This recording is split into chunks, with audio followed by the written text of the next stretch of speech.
মাকে নিয়ে ছোট্ট একটি কুটিরে বসবাস। এই হলো হারান। হারান একজন কৃষক। যে জমিতে ফসল হয় না সে তার কঠোর পরিশ্রম এবং ভালোবাসা দিয়ে সে জমিতে ফসল ফলায়। হারানের স্ত্রী সরলা, সে যেমন সহজ সরল তেমনই ভালো মনের। এই হলো হারানের মা। হারানের মা চাইতো সব সময় বৌমাকে হাতের মুঠো রাখতে, তাই সে বৌমার উপর সারাক্ষণই চোটপাট করতেই থাক। বৌমা, বলি এখনো তোমার ঘুম ভাঙলো না? আমি সেই কোন সকাল থেকে বাইরে বসে রয়েছি, এখনো পর্যন্ত এক কাপ চা পেলাম না। হ্যাঁ, এই হচ্ছে তোমাদের দোষ। চা করে না ডাকলে কখনো চা পাবো না। মা, তুমি একটু বসো, আমি এক্ষুনি চা করে আনছি। আসলে মা, ঘরের কাজগুলো সারতে সারতে দেরি হয়ে গেছে। আমি থাক, ঘরের কাজের আর দোহাই দিতে হবে না। কি কাজ করেছো শুনি? আমি এখন আর চাটা খাবো না, এমনিতেই অনেক বেলা হয়ে গেছে। তুমি তাড়াতাড়ি ঘর মুছে জামা কাপড়গুলো কেচে আসো। সরলা তার শাশুড়ি মার কথা মতো ঘর মুছতে থাকে এবং সে তাড়াতাড়ি ঘর মোছা শেষ করে জামা কাপড় কাচার জন্য রওনা হয়ে পড়ে।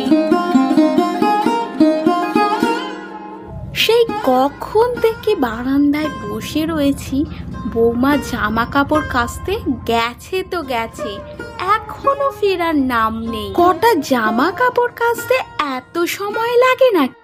এই এলেন মহারানী, কটা জামা কাপড় কাচতে বিকেল গড়িয়ে দিলে, আর কাজগুলো করবে কখন? আসলে মা, অনেকগুলো জামা কাপড় তো, ওই জন্য কাচতে দেরি হয়ে গেছে। এই কটা জামা কাপড় দেখে তুমি বলছো অনেকগুলো?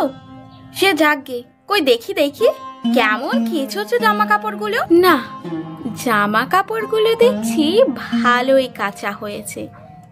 প্রশংসা করলে হবে না, বৌমাকে হাতের মুঠোয় রাখতে হবে। কি জামা কেচেছো তুমি? ময়লা এখনো লেগে রয়েছে। ঘর মোছা, জামা কাপড় কাচা, কোনোটাই তো দেখছে তোমার পরিষ্কার হচ্ছে না। কোন দিকে মন থাকে তোমার? জামা কাপড়গুলো আবার নদীতে নিয়ে ভালো করে কেচে নিয়ে আসো। কিন্তু মা, আমি তো জামা কাপড়গুলো খুব ভালো করেই কেচেছি। হ্যাঁ, তার নমুনা তো আমি চোখের সামনেই দেখতে পাচ্ছি। চৌপাটা ছাড়া আর কিছু জানা আছে তোমার? তারপর সরলা আবার নদীতে গিয়ে ভালো করে জামা কাপড় কাচা শেষ করে সরলা রান্না করতে রান্নাঘরে যায়।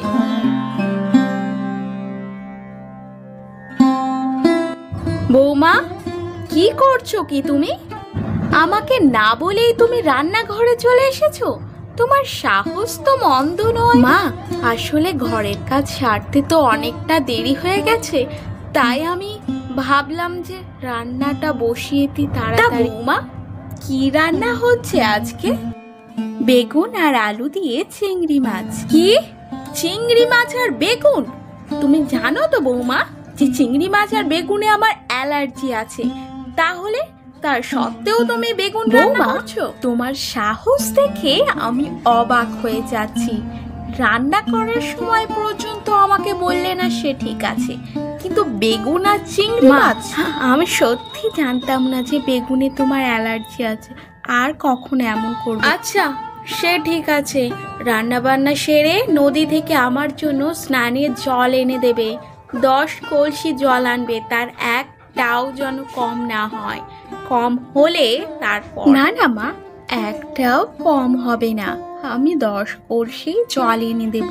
তারপর সরলা রান্না বান্না শেষ করে জল আনতে যায়। সরলা একে একে 9 কলসি জল এনে ফেলে। নদীটা ছিল বাড়ি থেকে অনেকটা দূরে, তাই সে ক্লান্ত হয়ে নদীর পাড়ে বসেছিল। হঠাৎই কলসিটা ভাসতে ভাসতে মাঝ নদী। সরলা যখন কলসিটি দেখতে পেল, কিন্তু তখন কিচ্ছু করার ছিল না। কি রে সরলা, তুই নদীর পাড়ে বসে বসে কি করছিস? ভর দুপুরে কেউ নদীর পাড়ে বসে না। কবিতা দি, তুমি আমাকে একটা সাহায্য করতে পারবে? আমি বড় বিপদে পড়েছি। বিপদ? কি বিপদ? কি হয়েছে তুই আমাকে একটু খুলে বলবি? নাহলে বুঝবো কি করে? আসলে আমার কলসিটা নদীর জলে ভেসে গেছে, আর এক কলসি যদি জল না নিয়ে যেতে পারি শাশুড়ির দক্ষ যজ্ঞ বাঁধাবে। তাই তুমি যদি তোমার কলসিটা আমায় দিতে আমার খুব উপকার হতো। আমি জল নিয়েই তোমাকে ফেরত দিয়ে দেব। সরলা, এমন ভাবে বলছিস কেন? আচ্ছা নিয়ে যা। আচ্ছা সরলা, তুই আমাকে একটা কথা বল দেখি, তুই সকাল থেকে দেখছি প্রচুর জল নিয়ে যাচ্ছিস, এত জল কি হবে? কি আবার হবে? আমার শাশুড়ি মা স্নান করবে। আসলে মায়ের বাতের ব্যথাটা খুব বেড়েছে, তাই এতদূর নদীতে আসতে পারছে না।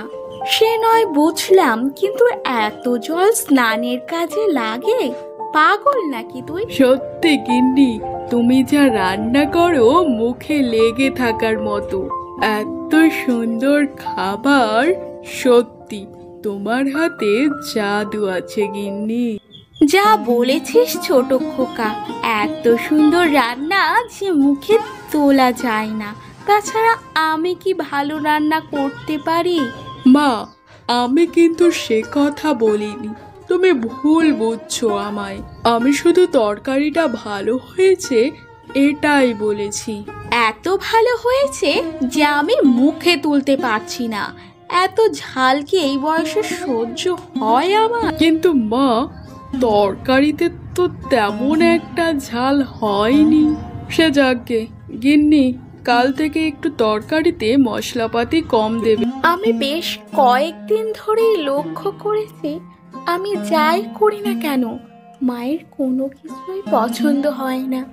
আমার মনে হয় সেটা না, আমি হয়তো এই পরিবারের যোগ্য না। সরলা তার শাশুড়ি মার ব্যবহারে ভীষণ কষ্ট পেলেও সে সব কিছু মুখ বুঝে শুয়ে যায়।